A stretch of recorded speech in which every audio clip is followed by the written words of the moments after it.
എല്ലാവർക്കും നമസ്കാരം. നമ്മൾ 7ാം ക്ലാസ്സിലെ 2ാമത്തെ അധ്യായത്തിലെ 7ാമത്തെ വീഡിയോയിലേക്കാണ് പോകുന്നത്. 7th വീഡിയോ നമ്മൾ ഫ്രാക്ഷൻസിൻ്റെ മൾട്ടിപ്ലിക്കേഷൻ ആണ് പറഞ്ഞുകൊണ്ടിരുന്നത്. അതുമായിട്ട് ബന്ധപ്പെട്ട ടെക്സ്റ്റ് ബുക്കിലെ കുറച്ച് പ്രോബ്ലംസ് ആണ്. മോർ മൾട്ടിപ്ലിക്കേഷൻ ആണ് question. A bottle can contain 1.5 liters of water.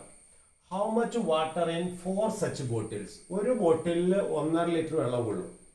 അങ്ങനെയാണെങ്കിൽ how much water in 4 such ബോട്ടിൽ, അതുപോലുള്ള 4 ബോട്ടിലുകളിൽ എത്ര ലിറ്റർ വെള്ളം കൊള്ളും എന്നാണ് ചോദ്യം. അപ്പോൾ നമുക്ക് നോക്കാം. എന്ത് ചെയ്യണം? വാട്ടർ ഇൻ 4 ബോട്ടിൽസ് എന്ന് പറഞ്ഞാൽ 4 × 1.5 ആയിരിക്കും. ശരിയല്ലേ? ഒരു ബോട്ടിലിൽ 1.5 ലിറ്റർ വെള്ളം കൊള്ളും. അപ്പോൾ 4 ബോട്ടിലിൽ 4 × 1.5.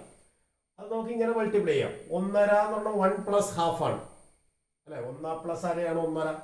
അപ്പോൾ 4 × 1 + ½ എന്ന് എഴുതി കഴിഞ്ഞാൽ 4 × 1 + 4 × ½. 4 × 1 4 ആണ്. 4 × ½ എന്ന് പറഞ്ഞാൽ 4 ന്റെ പകുതി 2. അപ്പോൾ 4 × 2 6 ലിറ്റർ വെള്ളം കൊള്ളും. അതായത് നമുക്ക് ഇവിടെ ചെയ്തതെന്താണെന്ന് വെച്ച് കഴിഞ്ഞാൽ 1.5 1 + ½ എന്ന് എഴുതി, എന്നിട്ട് 4 × 1 + 4 × ½ എന്ന് എഴുതി. 4 × 1 4 ആണ്. 4 × ½ എന്ന് പറഞ്ഞാൽ 4 ന്റെ പകുതി 2. അപ്പോൾ 4 + 2 6 ലിറ്റർ ആണ് വെള്ളം കൊള്ളുന്നത്.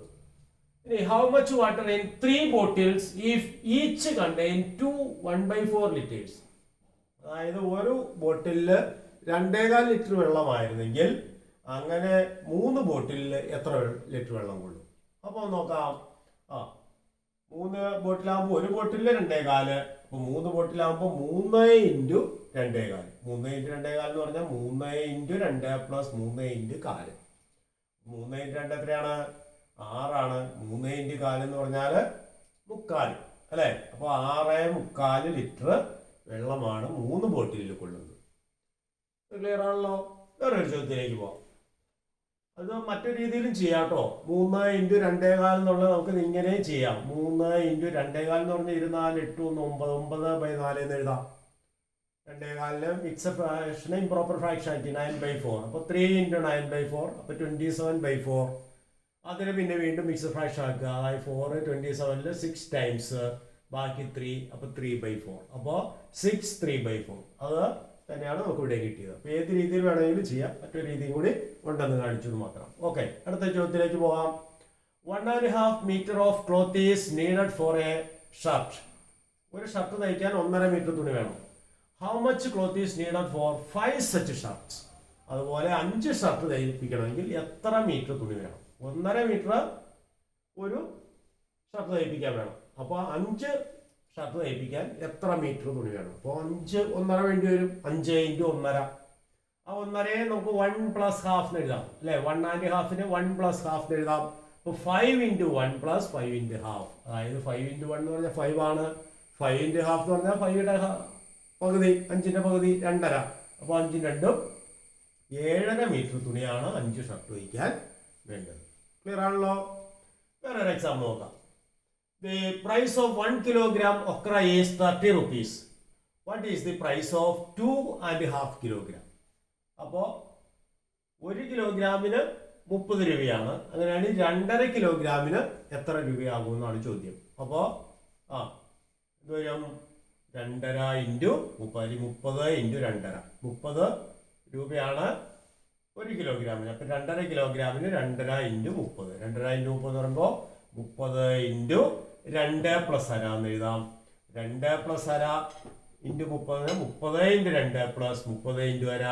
അതായത് 60 + 15. 30 × അര എന്ന് പറഞ്ഞാൽ 30ന്റെ പകുതിയാണ്. 60 + 15 അതായത് 75 രൂപ എന്ന് കിട്ടും. വേറെ ഒരു ചോദ്യം. A person wax 2.5 kilometre in 1 hour. How far will he walk in 1.5 hours?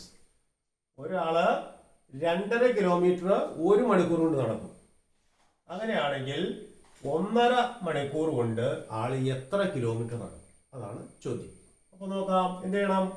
2.5 kilometre 1 മണിക്കൂറിൽ. അപ്പോൾ 1.5 മണിക്കൂർ കഴിയുമ്പോൾ 2.5 × 1.5. അതായത് 1.5 × 2.5 എന്ന് പറഞ്ഞാൽ നമുക്ക് മിക്സഡ് ഫ്രാക്ഷൻ ആക്കി ചെയ്യാം അല്ലേ? 1 × 2 2 2 + 1 3 3/2 ആണ് 1.5 എന്ന് പറയുന്നത്. 2 × 2 4 4 + 1 5 5/2 ആണ് 2.5 എന്ന് പറയുന്നത്. അപ്പോൾ 3/2 × 5/2 അപ്പോൾ 3 ഇൻറ്റു 5 ബൈ 2 ഇൻറ്റു 2 അതായത് 15/4. അതിന് മിക്സഡ് ഫ്രാക്ഷൻ ആക്കാൻ വീണ്ടും 4 3s are 12 ആണ്. അപ്പോൾ 12/4 പ്ലസ് 3/4 എന്ന് അതിന് എഴുതാം. 12 പ്ലസ് 3 ആണ് 15.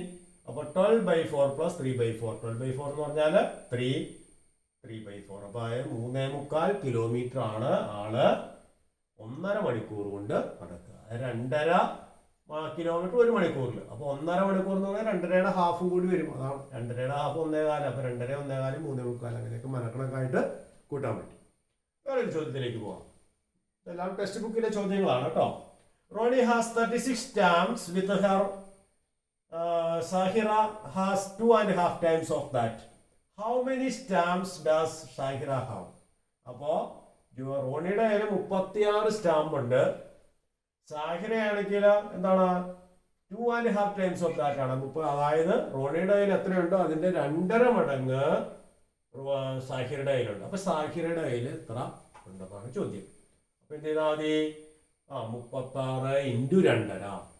ഇതിന്റെ 2.5 മടങ്ങ് കാണാൻ 36 ഇൻറ്റു 2.5 എന്ന് പറഞ്ഞാൽ 36 ഇൻറ്റു ഈ 2.5 2 ഇൻറ്റു 2 4 4 പ്ലസ് 1 5. അപ്പോൾ 5/2 എന്ന് എഴുതാം. മിക്സഡ് ഫ്രാക്ഷനെ ഇംപ്രോപ്പർ ഫ്രാക്ഷനായിട്ട് മാറ്റി. അപ്പോൾ 36 ഇൻറ്റു 5/2 അതായത് 36/2 എന്ന് പറഞ്ഞാൽ 18 ആണ്. അപ്പോൾ 18 ഇൻറ്റു 5. അപ്പൊ 90 സ്റ്റാമ്പ്സ് ആണ് ആരുടെ കയ്യിലുള്ളത്? സാഹിറയുടെ കയ്യിലുള്ളത്. 36ന്റെ 2.5 മടങ്ങ് എന്ന് പറഞ്ഞാൽ 36 2 പ്രാവശ്യം കൂട്ടിയത് അതിന്റെ പകുതിയും കൂടി കൂട്ടണം. 36 ഇൻറ്റു 2 72 72 18 കൂടി വരും. അതായത് 90. അപ്പോൾ അടുത്ത ചോദ്യത്തിലേക്ക് പോകാം. Joji works 4.5 hours each day. How many hours does he work in 6 days? ഓരോ ദിവസവും ജോജി 4.5 മണിക്കൂർ വീതം വർക്ക് ചെയ്യും. അങ്ങനെയാണെങ്കിൽ 6 ദിവസം കൊണ്ട് എത്ര മണിക്കൂർ ആള് വർക്ക് ചെയ്യും? ഒരു ദിവസം 4.5 മണിക്കൂർ. 6 ദിവസം കൊണ്ട് എത്ര മണിക്കൂർ വർക്ക് ചെയ്യും? അപ്പോൾ 6 ദിവസം കൊണ്ട് ഓരോ ദിവസം 4.5 അല്ലേ? അപ്പോൾ 6 4.5 വരും. അപ്പോൾ 6 ഇൻറ്റു 4.5. 6 ഇൻറ്റു 4.5. ഈ 4.5 നമുക്ക് 4 ഇൻറ്റു 2 8 8 പ്ലസ് 1 9 9/2 എന്ന് എഴുതാം. അപ്പോൾ 6 ഇൻറ്റു 9/2 അപ്പോൾ 6/2 നമുക്ക് ഡിവൈഡ് ചെയ്യാം. 6/2 ഈസ് 3 ആണ്. അപ്പോൾ 3 ഇൻറ്റു 9 ദറ്റ് ഈസ് 27 hours ആണ് 6 ദിവസം കൊണ്ട് വർക്ക് ചെയ്യും. ഓക്കെ, വേറൊരു ചോദ്യത്തിലേക്ക് പോകാം. Calculate the following. 4 times 5 1/3. ഇനിയിപ്പോൾ നമ്മൾ ആ വേർഡ് പ്രോബ്ലം ഒക്കെ മാറ്റിയിട്ട് ഡയറക്റ്റ് കാൽക്കുലേറ്റ് ചെയ്യാനാണ്. 4 times 5 1/3 എന്ന് പറഞ്ഞാൽ 4 ഇൻറ്റു 5 1/3. 5 1/3 എന്ന് പറഞ്ഞാൽ 5 3s are 15. 15 plus 1 16. 16/3.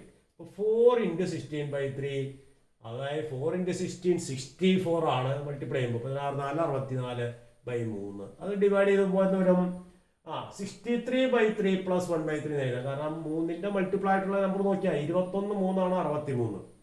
അപ്പോൾ 63/3 പ്ലസ് 1/3 എന്ന് എഴുതാം. അപ്പോൾ 63/3 21 21 3 അല്ലെങ്കിൽ നേരെ ഡിവൈഡ് ചെയ്താൽ മതി.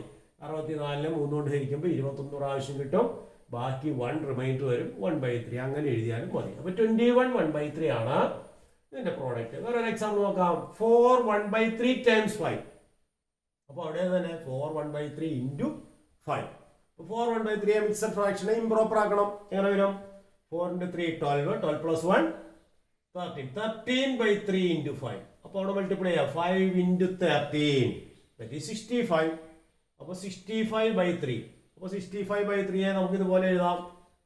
63/3 plus 2/3 എന്ന് എഴുതാം. 63/3 എന്ന് പറഞ്ഞാൽ 21. 63ലെ 3 21 ടൈംസ് ഡിവൈഡ് ചെയ്താൽ മതി.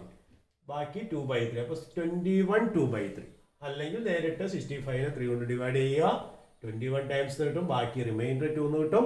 അപ്പോൾ 21 and 2/3 അങ്ങനെ എഴുതിയാലും മതി. ഡിനോമിനേറ്റർ സെയിം ആയിരിക്കും. റിമൈൻഡർ വരുന്നത് ന്യൂമറേറ്റർ ആയിട്ട് എഴുതിയാൽ മതി. അപ്പോൾ 21 and 2/3 is the answer. വേറെ ഒരു എക്സാമ്പിൾ നോക്കിയോ. 1.5 times 2/3. 1.5 into 2/3 എന്ന് വരും. 1.5 into 2/3 എന്ന് പറഞ്ഞാൽ മിക്സഡ് ഫ്രാക്ഷൻ ആക്കി മാറ്റുക. അപ്പോൾ എന്ത് വരും? 3/2 into 2/3 എന്ന് വരും. അതായത് 1.5നെ 3/2 എന്നും 2/3 2/3 അപ്പൊ 3/2 into 2/3. 3/2 into 2/3 എന്ന് പറയുമ്പോൾ 3 3 ക്യാൻസൽ ആവും, 2 2 ക്യാൻസൽ ആവും, 1 വരും. അപ്പോൾ 1 ആണ്. 1.5ന്റെ റെസിപ്രോക്കൽ ആയിട്ട് വരും 2/3. അപ്പോൾ 3/2 ആണ് 1.5, 2/3 അതിൻ്റെ റെസിപ്രോക്കൽ ആണ്. അപ്പോൾ പ്രോഡക്റ്റ് 1. ഓക്കെ, അടുത്ത ചോദ്യം. 2/5 ടൈംസ് ഓഫ് 2.5. ഇതുപോലെ തന്നെ 2/5 ഇൻറ്റു 2.5. അപ്പോൾ 2/5 ഇൻറ്റു 2.5 എന്ന് പറഞ്ഞാൽ 2 ഇൻറ്റു 2 4 4 പ്ലസ് 1 5 5/2. അപ്പോൾ 2/5 ഇൻറ്റു 5/2 അവിടെ റെസിപ്രോക്കലാണ്. 2/5 ഇൻറ്റു 5/2 ഈസ് 1. വേറൊരു ചോദ്യത്തിലേക്ക് പോവാം. 2.5 ടൈംസ് ഓഫ് 5 1/2. 2 1/2 ഇൻറ്റു 5 1/2 എന്ന് വരും.